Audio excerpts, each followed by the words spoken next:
is very, very fundamental to us. It's a non-negotiable item on our agenda. We start from certain positions of principle. One, Cuba is our nearest neighbor. Two, Cuba is a member of the third world like us. Three, Cuba fights at our side for changes in the world economic system. Four, we find Cuba the most principled country to deal with. They operate on a basis of respect for sovereignty and non-interference in other people's internal affairs. They have an internationalist policy that if you say to them, come and be my friend, we think you have certain skills that are interesting. We think you've done certain things that are interesting. We would like to have a look at what you've done. Would you like to cooperate with us in a field? They say, fine. If you don't want to cooperate, they say, fine. We have long since understood that they are on a particular path of development that is obviously massively supported by their people and which is a product of their objective circumstances. Their revolution arose out of the horrors of one of the worst tyrannies the world had ever known. And a lot of their experience is conditioned by that fact. We are a totally different thing. We had a different kind of society, different traditions. We had a functioning plural democracy.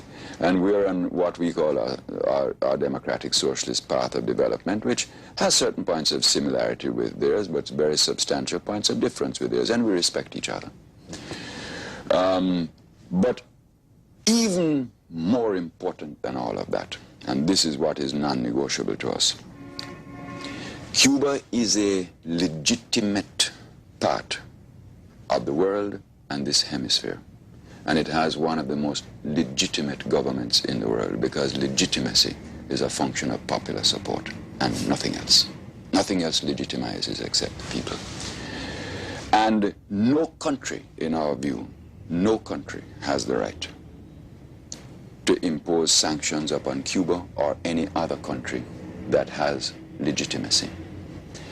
To us, therefore, it is non-negotiable that Cuba must be accepted as a full, free, and untrammeled member of the world community and the hemispheric community. And if that is not so, we can't make it so. I don't say this in arrogance. I'm talking about what we stand for, not what we can make happen. But what we stand for, we will not move over, and we'll pay any price for. And, you know, looking at it from a practical point of view, you could say this.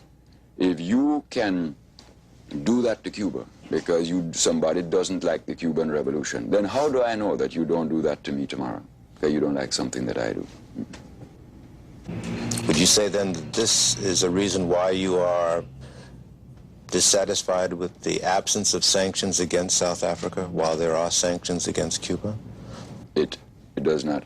Well, I'm not an easy person to embitter, but that makes me as near to bitter as anything in the contemporary world.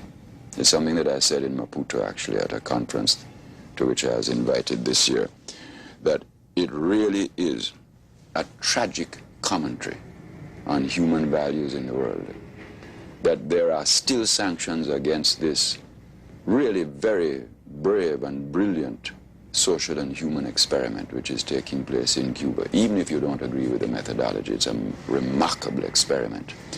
And you can leave sanctions against that country and apply not one sanction, well, they're now talking about an arms embargo, but not one economic sanction against the ultimate leper of the international community, South Africa.